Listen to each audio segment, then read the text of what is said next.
kami bisa seperti ini karena dukungan masyarakat.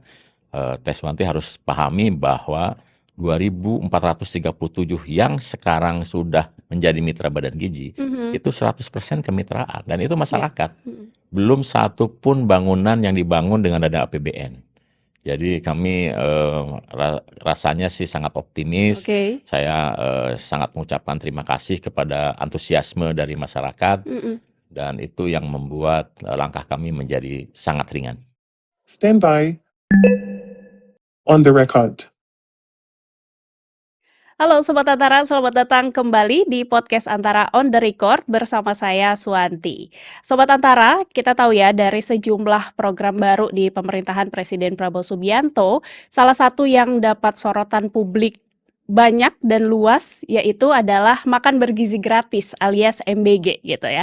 Dan hari ini di podcast Antara kita akan ngobrol mengenai seperti apa pelaksanaan MBG, kemudian evaluasinya gitu ya, karena sudah berjalan kurang lebih setengah tahun.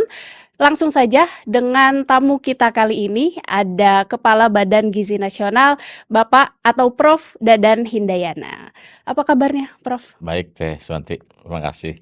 Iya, dan tentunya selamat datang dan terima Terima kasih. kasih sudah menyediakan waktu untuk hadir di podcast Antara ya, Prof ya. Ya ini kehormatan lah untuk saya datang ke Antara ya. Oke, terima kasih, Salah Prof. satu lembaga penyiaran Iya. yang cukup tua di Republik kan. Betul.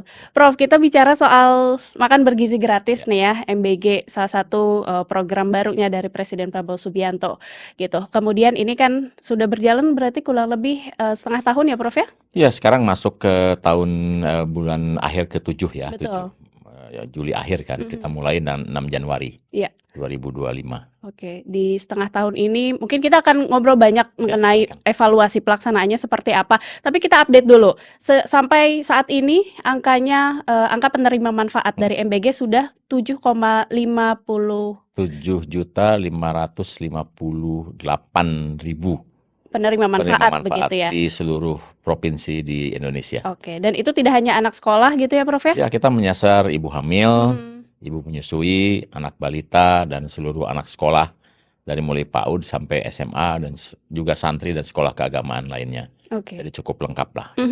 Dan sudah ada di 2.437 satuan pelayanan pemenuhan gizi. Oke, Ya. ini setengah tahun angkanya sudah 7,5 juta lebih begitu ya. Ya. Kemudian ada update terbaru adalah Presiden Prabowo Subianto katanya menargetkan ini di 17 Agustus tahun ini 80 tahun Indonesia Merdeka gitu, penerima manfaat dari MBG mencapai 20 juta, Prof. Ya. Targetnya seperti itu, betul nggak sih? Ya, insya Allah. Karena kita sekarang sedang percepat dan seperti diketahui bahwa kami baru saja menerjunkan 14.000 sarjana penggerak pembangunan Indonesia di seluruh Nusantara untuk memverifikasi ajuan yang sudah masuk ke kami sebanyak 14.000.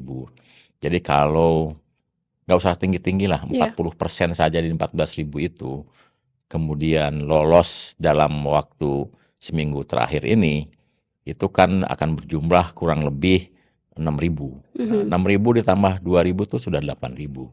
8.000 dikalikan 3.000 saja sudah 2,4 juta. Oke. 24 juta. Aha. Jadi kami tentu saja tidak memberikan harapan kosong ke Pak Presiden, tapi kami sampaikan berbasis data yang ada.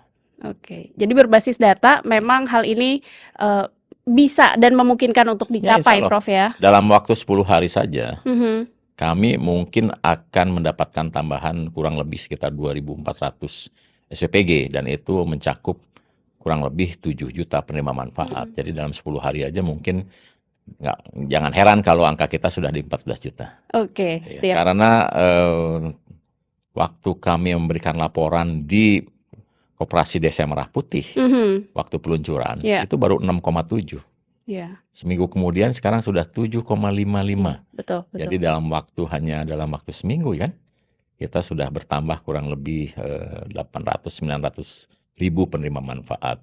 Dan tentu saja kami sudah tahu data yang ada di kami dalam 1-2 hari ini akan bertambah berapa ratus SPPG dan berapa juta penerima manfaat. Karena ada 3 kunci makan bergizi ya. Iya. Yang pertama adalah anggaran, Oke. yang kedua adalah sumber daya manusia, yang ketiga infrastruktur. Hmm. Nah, anggaran dari awal kami tidak menjadikan ini satu handicap karena ini selalu disiapkan dengan baik oleh Pak Presiden. Baik. Yang kedua SDM. Nah, SDM ini baru kami selesaikan mendidik 30.000 satuan sarjana penggerak pembangunan Indonesia tanggal 12 Juli kemarin, dan sekarang mereka sudah ada di daerah masing-masing, dan baru kami tugaskan 14.000 dari 30.000 itu untuk terjun memverifikasi ajuan yang sudah diajukan oleh para mitra. Oke. Kemudian kunci yang ketiga kan infrastruktur. Nah, di luar dugaan, infrastruktur ini dibangun oleh masyarakat secara swadaya dan dalam pola kemitraan. Dari hanya 190 di tanggal 6, sekarang sudah ada 14.000 yang harus kami verifikasi. Dan Teh Suwanti jangan lupa, setiap hari portal kami mendapat tambahan 400 ajuan dari mitra. Oh, Jadi oke. kalau 1 bulan saja kan udah minimal 8.000 tuh. Jadi kami sangat optimis bahwa baik anggaran, SDM sudah selesai, infrastruktur pun insya Allah kami selesaikan, apalagi kami sekarang sudah bekerja sama dengan seluruh pemerintah daerah di seluruh Indonesia untuk masing-masing membentuk satgas untuk percepatan di daerah 3T di masing-masing wilayah. Oke. Prof, berarti dari BGN sendiri juga merasa bahwa dukungan tersebut datang juga dari masyarakat begitu ya, Prof Tentu ya? saja. Kami bisa seperti ini karena dukungan masyarakat. Teh Suwanti harus pahami bahwa 2.437 yang sekarang sudah menjadi mitra Badan Gizi, itu 100% kemitraan, dan itu Ya. masyarakat. Belum satu pun bangunan yang dibangun dengan dana APBN. Jadi kami rasanya sih sangat optimis. Oke. Saya sangat mengucapkan terima kasih kepada antusiasme dari masyarakat, dan itu yang membuat langkah kami menjadi sangat ringan.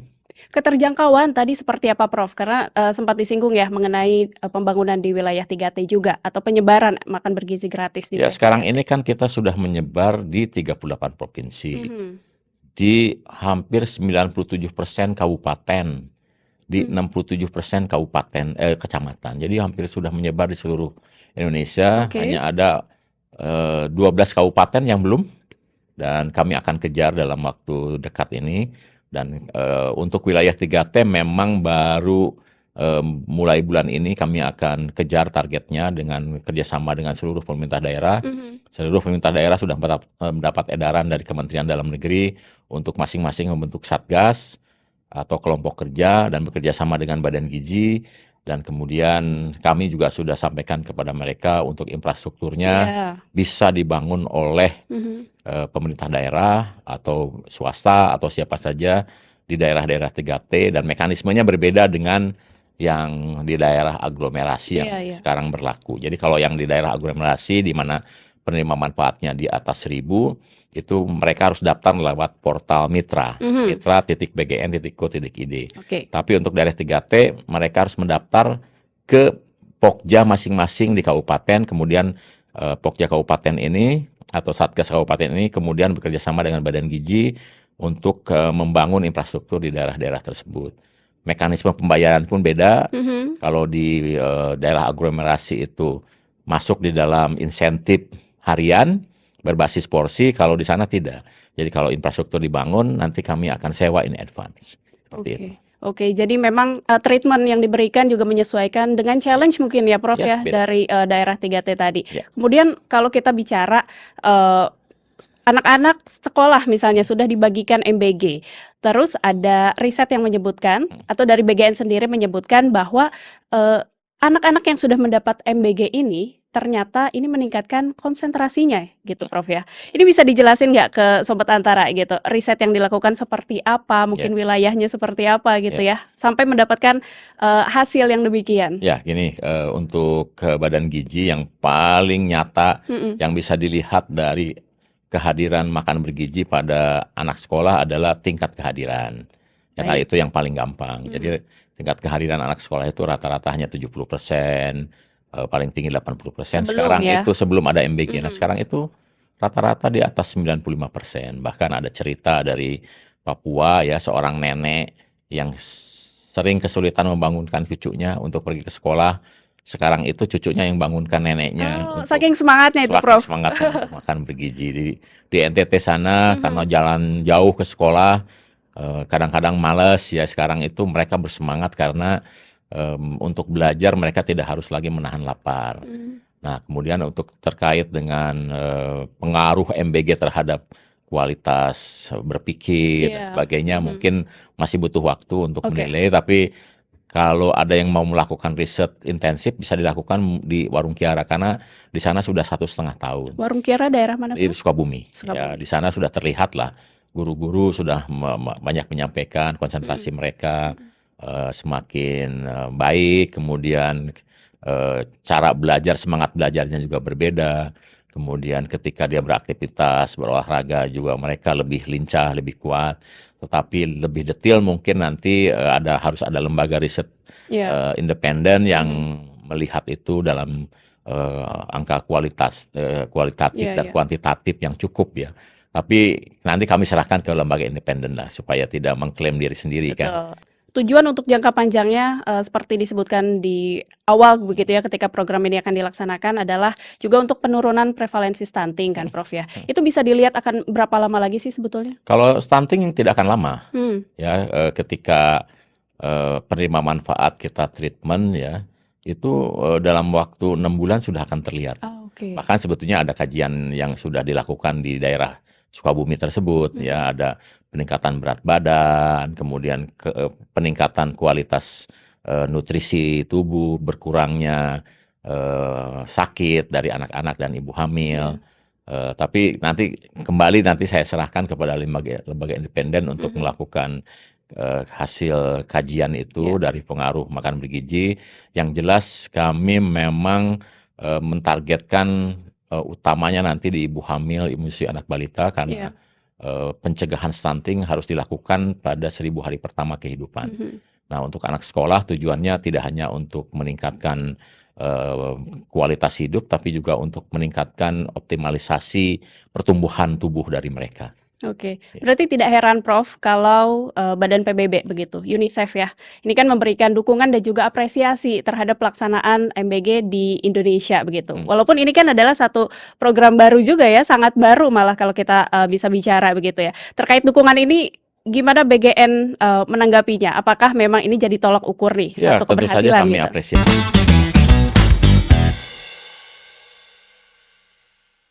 Nikmati kumpulan lagu-lagu terbaik dari para musisi ternama Bali dengan alunan melodi yang khas, lirik yang menyentuh hati, dan visual yang memukau. Umpam tiang dadi Kembali baliku.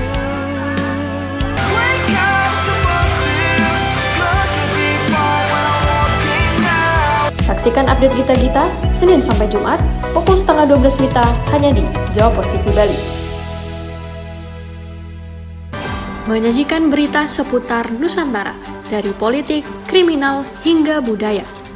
TNI Angkatan Laut terus berupaya membongkar pagar laut yang berada Terhadap seorang anak berusia 14 tahun. Mengadakan pertemuan dengan utusan khusus Presiden bidang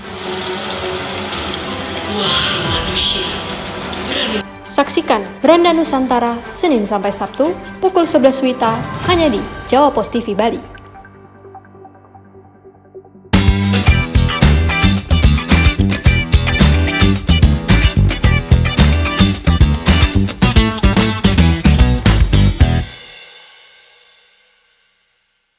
Banyak negara juga melihat hal yang, luar biasa terjadi, 7,55 juta Iya. untuk, kasus Indonesia, itu baru presentasi 9%. Mhm. Ya, tapi jangan lupa, kalau ini di Eropa, ini sudah 1 negara lebih. Iya. Karena Denmark misalnya sama Finlandia kan penduduknya hanya 5,5 juta. Mhm. Ini kalau di Singapura nih, ini sudah memberi makan seluruh yang hidup di Singapura. Oke. Ya, penduduk Singapura kan hanya 4,2. Iya iya. 1,8 adalah semua residen, student dan lain-lain, sisanya turis. Ditambah mungkin penduduk Brunei Darussalam yang hanya 500.000. Jadi 7,5 juta nih sudah memberi makan 2 negara nih di ASEAN. Meskipun di Indonesia baru 9%. Kalau kita di New Zealand nih, kita sudah bisa memberi makan seluruh penduduk New Zealand yang hanya 5,2 dan tambahannya 2,3 juta domba. Oh gitu? Iya, jadi ini bukan program yang Hmm.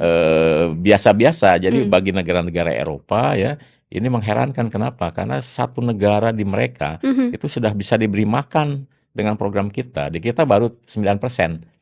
Nah, karena kenapa? Populasi Indonesia besar. Sekarang itu populasi Indonesia 285 juta. Mhm. Yang kita beri makan targetnya 82,9. Artinya sepertiga penduduk Indonesia akan kita beri makan. Nah, kita pelan-pelan untuk mengejar target yang diberikan oleh Pak Presiden, Ya. di mana 82,9 juta harus kita capai di akhir November atau di awal Desember. Oke, dan bahkan MBG ini kalau kita melihat dampaknya sejauh Ya. ini kan tidak hanya bagi penerima manfaat Ya. gitu ya Prof, tapi secara sosial ekonomi Ya. juga itu memberi dampak. Apalagi disebutkan BGN katanya akan memasukkan kuota untuk pekerja di SPPG. Ini akan merekrut dari masyarakat miskin dan miskin ekstrim gitu ya. Seperti apa sih strategi yang dijalankan ini sebetulnya? Ya, ini kan program untuk meningkatkan kualitas SDM Betul, Indonesia masa iya. depan. Tapi kami kemas tidak hanya untuk satu sisi, Mhm. kami kemas dengan membentuk ekosistem. Oke. Makanya kemudian kami bangunkan Satuan Pelayanan Pemenuhan Gizi. Iya. Ya, kalau orang bilangnya Central Kitchen, tapi kami sebutnya Satuan Pelayanan Pemenuhan Gizi. Kenapa? Karena Central Kitchen itu hanya satu dari 3 fungsi yang ada. Nah, yang fungsi yang kedua kan sebagai tempat pertemuan antara produsen atau agregator ya, petani, peternak, nelayan yang dikoordinasi oleh koperasi atau oleh BUMDes, oleh UMKM, kemudian menjual produknya ke SPPG ya, Dan lokal itu pun ya dan Prof ya? lokal, dan SPPG ini dibekali dengan uang untuk menjamin pembelian. Oke. Jadi ini kan satu metode baru pengembangan ekonomi masyarakat. Dan kami tetapkan jumlahnya. Kenapa kami tetapkan jumlah 3.000? Itu untuk meng-create demand atau new emerging market. Ya, kalau kita beli satu-satu kan tidak akan terbentuk. Nah, kemudian satu SPPG itu butuh kurang lebih 50 orang yang bekerja. Dan dari Badan Gizi 47 warga lokal. Iya. Nah, kami kemarin dapat perintah agar 30% Iya. dari 47 orang itu diambil dari klasifikasi masyarakat yang berpendapatan sangat rendah, yaitu di bawah 1 juta sampai 1,2. Jadi dari desil 1 dan desil 2. Ya, kami akan laksanakan itu karena kami pun sekarang untuk menghasilkan menu kan ada fungsi yang ketiga, yaitu menghasilkan menu berbasis potensi sumber daya lokal dan kesukaan masyarakat lokal. Kenapa? Karena di setiap SPPG ada satu ahli gizi. Ahli gizinya pun direkrut lokal. Oh, oke. Nah, kemudian sekarang ini satu SPPG berdiri butuh minimal 15 supplier. Ya, kalau satu supplier bisa mempekerjakan 2 sampai 15 orang, itu sudah tenaga kerja lain. Kemarin kami dari Tangerang melihat misalnya satu supplier bahkan sudah mempekerjakan 15 orang ya untuk mensuplai kepada SPPG. Jadi ini ada peningkatan demand di masyarakat dan kita menetapkan agar yang dimasak itu berbasis potensi sumber daya lokal. Jadi harusnya bisa meningkatkan produktivitas wilayah masing-masing seperti itu. Menarik ini Prof, terkait menu tadi kan disinggung ya, terkait dengan variasi menu yang sebisa mungkin begitu ini disesuaikan dengan potensi dan kayaknya selera lokal juga gitu ya Prof. Sejauh ini sudah seberapa oke sih menurut BGN? Alhamdulillah, menurut saya sih sudah berjalan dengan baik meskipun belum sempurna karena Iya. yang sempurna juga tidak ada. Contoh yang saya baru dapatkan juga kemarin ya, di Warung Kiara di Sukabumi di mana pilot proyek dilakukan, anak-anak tuh lebih suka makan ayam. Ya, telur masih oke, tapi tidak suka makan ikan. Kalau ikan itu disajikan itu harus digoreng, bentuk ikannya harus kelihatan. Nah, kemudian di Sulawesi Selatan, saya dapat laporan dari Dewan Ekonomi Nasional yang melakukan kajian, di sana bandeng yang menjadi favorit. Bahkan ada pengusaha bandeng yang sudah bisa meningkatkan produksinya 3 kali lipat.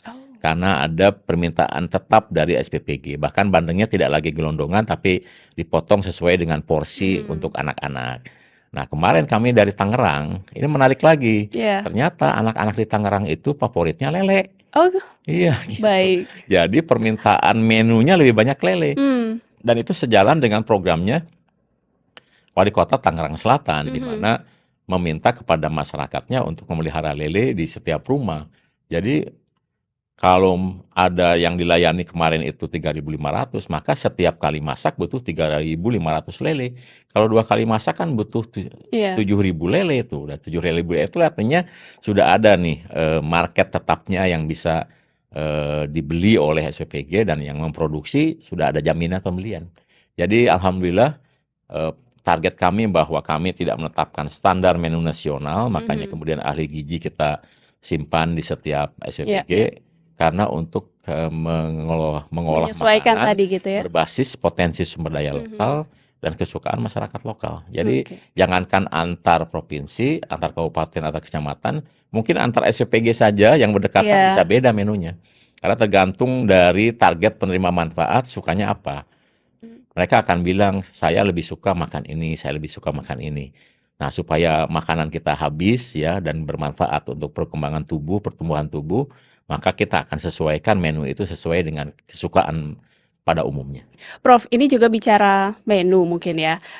Beberapa kasus mungkin kita bisa lihat bahwa ada anak sekolah yang memvideokan atau memfoto menu yang dianggap tidak sesuai begitu ya dengan yang semestinya atau selayaknya. Kemudian di-upload misalnya ke media sosial, dan ternyata dari kasus-kasus yang ada di liputan media begitu, anak-anak ini dipanggil begitu oleh sekolahnya, diminta untuk klarifikasi dan lain sebagainya. Tapi kalau dari BGN sendiri menanggapi hal ini seperti apa? Ada nggak sih rekomendasi misalnya anak-anak di seluruh Indonesia yang mendapatkan MBG ini boleh memfoto atau memberikan ke media sosial begitu ya menu-menu yang didapatkan untuk sebagai mungkin perbaikan kalau ada yang tidak sesuai, dan mungkin kalau ada oknum yang nakal misalnya.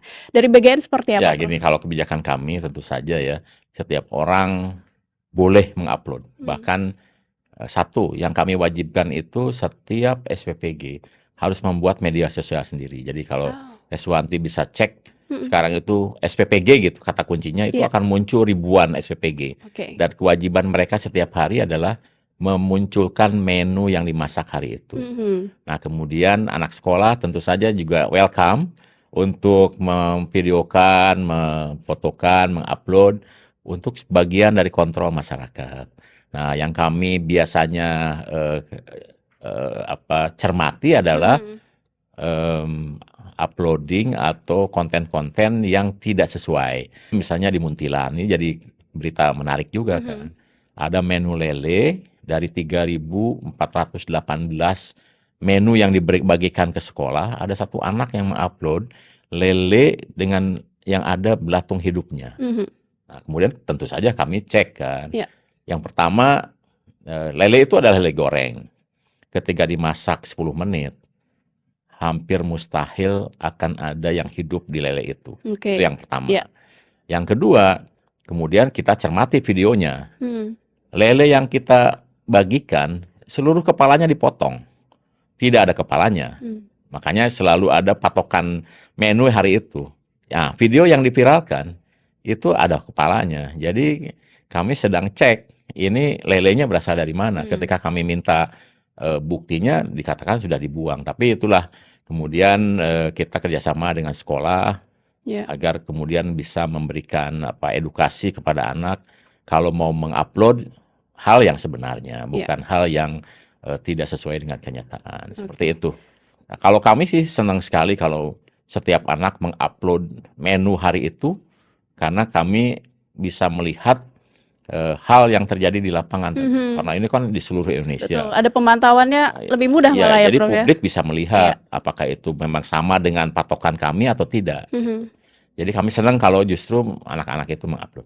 Kalaupun ada kasus-kasus di mana anak dipanggil, kemudian anak dinasihatin oleh sekolah, saya kira itu masalah internal ya. Kalau badan gizi sih tidak ada, mempersilakan gitu ya, tidak ada dalam pikiran kita mengintimidasi atau menginterogasi atau apapun anak-anak yang mengupload hal yang terkait dengan menu makan bergizi. Jadi kami malah senang karena kami itu setiap kali ada kejadian itu 2 menit kemudian kami sudah tahu yang asli itu apa. Karena petugas kami kan nge-link ke pusat dan dalam waktu singkat kami sudah akan dapatkan hal yang sebenarnya. Ini terkait dengan kasus-kasus yang muncul juga begitu Prof. Selain ada dampak positifnya yang begitu banyak dari MBG ini, kita juga mendengar ada kasus keracunan makanan misalnya ya. Apalagi jika terjadi di sekolahan begitu penerimanya sekian banyak, ada yang keracunan. Tanggapan dari Prof. Dadan seperti apa? Karena kalau kita melihat ini kan menyangkut begitu ya keselamatan dari para siswa itu sendiri. Ya, ini akan menjadi perhatian kami tentu saja. Dan target kami kan tidak ada kejadian. Zero accident itu Zero ya. accident. Karena setiap kali ada yang sakit, itu ada orang tua yang khawatir. Kemudian ada anak yang tersakiti, ada kepercayaan publik yang tergores gitu. Makanya kami tingkatkan SOP-nya ya mulai dari pemilihan bahan baku, pengolahan, memperpendek pengolahan, memperpendek penyajian, kemudian pengiriman, sehingga kami sekarang tetapkan pengiriman tidak boleh dari 30 menit. Evaluasi untuk proses rekrutmen dari mitranya sendiri secara mungkin dari awal begitu ya, ada nggak sih Prof sejauh ini? Ya, alhamdulillah ya kita selalu melakukan perbaikan. Di awal-awal tentu saja kami tetap mengucapkan terima kasih kepada yayasan-yayasan yang sudah berkontribusi terhadap berjalannya program ini, karena 6 Januari itu anggaran kami saja masih diblok. Pembayaran pun paling cepat hanya 2 minggu, ya kan? Kadang-kadang ada yang 3 minggu. Tapi mereka dengan semangatnya kemudian melaksanakan program ini dan kemudian membuat program ini menjadi besar seperti sekarang.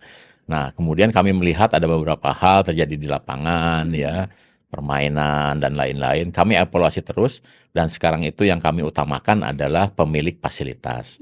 Nah, untuk yayasan kami itu sekarang mudah sekali. Bagi mereka yang punya fasilitas, tinggal mendaftar di mitra.bgn.go.id. Kalau belum punya yayasan, kami bisa bikinkan yayasannya hanya dalam waktu 3 hari selesai. Sehingga antara pemilik fasilitas dan pemilik yayasan sama. Dan itu adalah perbaikan-perbaikan yang kami lakukan untuk menjamin kualitas mitra kami agar sejalan dengan visi misi kami. Oke, Prof. Dadan, pertanyaan terakhir mungkin dari saya, ini supaya MBG makan bergizi gratis berkelanjutan ke depannya, rencana strategis yang besarnya seperti apa sih dari BGN? Ya, gini, target kami adalah 82,9 juta. Awalnya kami sudah membuat perencanaan bahwa antara Januari sampai April 3 juta, kemudian Mei sampai Juli 6 juta, Agustus itu 20 juta, September 40 juta, kemudian Oktober 60 juta, nah baru November 80 juta. Alhamdulillah ini semua sesuai dengan skenario, bahkan untuk bulan Juli ini jauh lebih cepat dibanding perkiraan. Dari target 6 juta, sekarang sudah 7,5 juta, bahkan mungkin dalam 3 hari sudah akan 8 juta. Dan tadinya Agustus kita perkirakan 20 juta, mungkin bisa lebih banyak. Kita dukung pastinya. Dan kemudian karena prosesnya lebih cepat, dan kemudian pemerintah daerah juga sekarang sudah bersama-sama dengan kami, saya kira seluruh pembangunan infrastruktur yang menjadi kunci ketiga kita akan selesaikan di Oktober, sehingga November itu kita melakukan proses administrasi agar semua penerima manfaat bisa menerima manfaat di akhir November. Dan untuk 2026 kami mulai dengan jumlah yang dicapai di akhir tahun. Dan oleh sebab itu maka anggaran yang dibutuhkan akan jauh lebih besar. Makanya alhamdulillah tahun 2026 kami sudah mendapatkan pagu ya senilai 268 triliun. Ini menjadi badan atau anggota kabinet dengan anggaran terbesar di Kabinet Merah Putih. Dan tentu saja ini adalah amanah besar bagi kami. Kami akan lakukan itu sebaik-baiknya dan terutama kami ingin penerima manfaat senang, kemudian masyarakat yang ikut terlibat di dalam rantai pasok juga senang karena produksinya bisa kami beli ya, ibu-ibu hamil juga bisa lebih sehat, anak-anak balita terbebas dari stunting. Kami ingin sih kalau program ini sudah berjalan 100% tidak ada lagi stunting. Jadi kami bukan menurunkan stunting, kami ingin menghilangkan stunting. Inilah program yang diharapkan pastinya kita bisa mencapai Indonesia Emas 2045, begitu ya. Prof. Dadan, terima kasih banyak, hatur nuhun sudah sharing banyak hal soal makan bergizi gratis ini dan semoga pastinya masyarakat Indonesia mendukung terus ya agar program ini berjalan dengan lancar dan berkelanjutan pastinya. Terima kasih, Santi. Sobat Antara, itulah ngobrol kita bersama Prof. Dadan Hindayana selaku Kepala Badan Gizi Nasional. Jangan lupa untuk menyimak podcast Antara di antaranews.com/video dan YouTube Antara TV Indonesia. Kita akan ketemu lagi di podcast Antara berikutnya. Sampai jumpa. Boleh, Prof? Terima kasih.